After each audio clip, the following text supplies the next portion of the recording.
عليكم السلام. أهلا وسهلا بكم أحبتي في برنامجكم محطات قرآنية، وهذه الحلقة رقم 755، ونبدأ فيها بقى في كتاب الحج موضوع الحج الإسلامي. وده طبعا شيء مهم جدا. يعني إيه؟ يعني كيف وسط بقى الذي يحدث في عصرنا هذا، إيه هو بقى الحج الإسلامي؟ كيف نستخلصه من خلال القرآن الكريم؟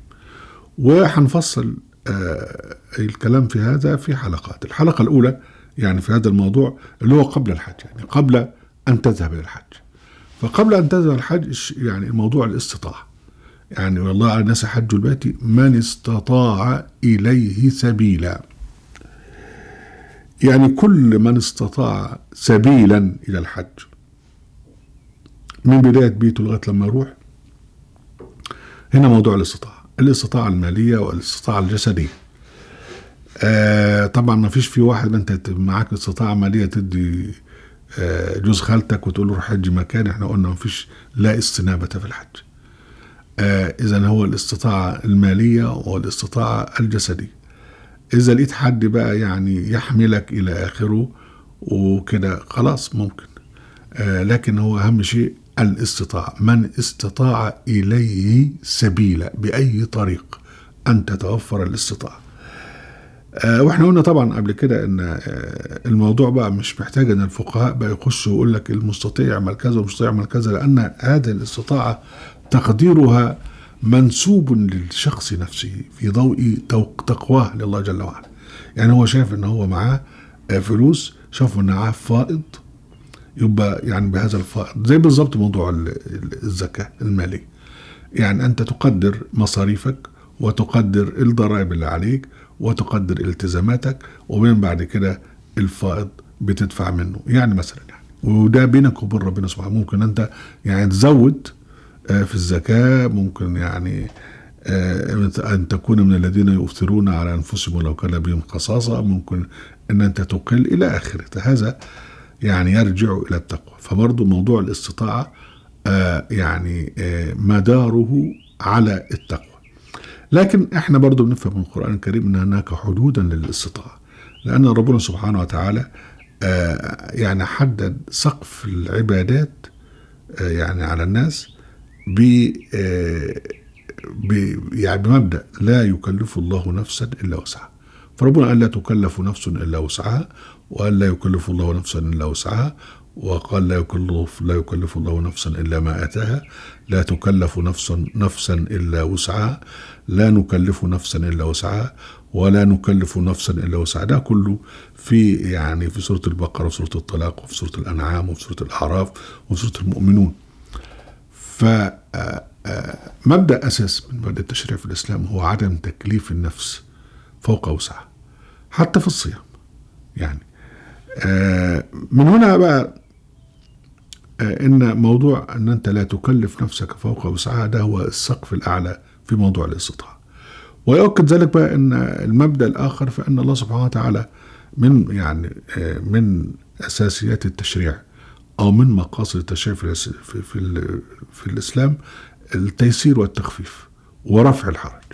يريد الله بكم اليسر ولا يريد بكم العسر، يريد الله أن يخفف عنكم، ما يريد الله لجعلكم من حرج، وما جعلكم في الدين من حرج، ملة أبيكم إبراهيم. يعني ملة أبيكم إبراهيم هي قائمة على أساس رفع الحرج، والحرج هو المشقة والمعاناة يعني.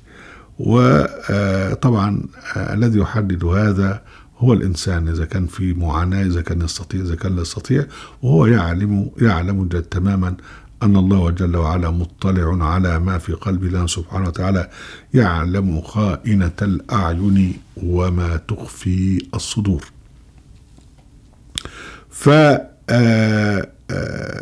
نفهم من هذا ليس من الاستطاعة أن تحج بمال الغير، أو أن تكون مدينا فتؤجل دفع الدين وتحج لا، ده أنت تدفع الدين الأول. أن تكون عليك التزامات، عندك ابن عايز يتجوز، عندك بنت بدها تتجوز، التزامات أساس، فلا بد أن تؤدي الالتزامات ديت الأول. يعني هذا ما نراه. طبعا لا يصح أن تحج بمال مشبوه أو مال حرام، لأن يعني ممنوع كما جاء في سورة البقرة أن تتصدق من مال يعني مشبوه، أن تغمضوا فيه، يعني مال يأتي بالظلم، يأتي بالسرقة، يأتي بالاختلاس، وتروح تحج، لا ما ينفعش. وده طبعا يعني الموضوع ده منتشر جدا، يعني بتلاقي بقى أصحاب السلطة اللي هم مالهم سحت، والكهنوت اللي هو مالهم سحت، هم الذين يتصدرون الحج، وماله كله حرام، وحجه كله للشيطان، ليس فيه أي نوع من الثواب. ده بقى اللي هو الاستطاعة بالنسبة للمال إلى آخره. لكن قد يحدث هناك بقى منع خارجي زي الإحصار، يعني أن تكون مستطيعا وتسافر الحج، وبعدين بعد كده حصل طارئ، يعني حصل حاجة منعتك من أن تحج. ممكن مثلا يأتي أمر من الذين يسيطرون على الحج بالصد ناس معينين من الوصول إلى الحج، زي ما ربنا لنا هم الذين كفروا صدوكم عن المسجد الحرام والهدي معكوفا أن نبلغ محله وأتموا الحج فنسوط مسيسرا من الهدي. ففي إحصار بأنك أنت لا تستطيع الوصول للحج، أو يعني تدخل مكة لكن تمنع من أن تحج. في كل هذا ربنا سبحانه وتعالى يعني يجعل بعض التشريعات ويعفو عنك، لأن أنت يعني لم تستطع. يعني إذا بقى موضوع الاستطاعة يدخل هنا في حكاية المنع من دخول مكة، أو المنع من إتمام مناسك الحج، وده بقى يعني سبب خارجي. وفي كل هذا الله سبحانه وتعالى يعني يغفر ويعفو طالما أن الإنسان معه قلب يريد أن يحج. يعني حتى إذا يعني تتمنى الحج، أنا أتمنى أن أحج لكن لا آمن على نفسي إن ذهبت هناك، وربنا سبحانه وتعالى يعلم هذا، يعلم أنني أتمنى أن أحج البيت الحرام، لكن يعني لا أستطيع أن أغامر. فأنا مطلوب تارجتد. فالله سبحانه وتعالى وهو الذي يعلم خائنة الأعين وما تخفي الصدور، هو الذي يعني سيعفو وسيغفر لمن يعني يحرم من الحج لسبب خارجي أو لسبب أنه لا يستطيع. أهلا وسهلا بكم أحبتي، هنا نجيكم العصر القرآنية في قناة أهل القرآن في موقع القرآن.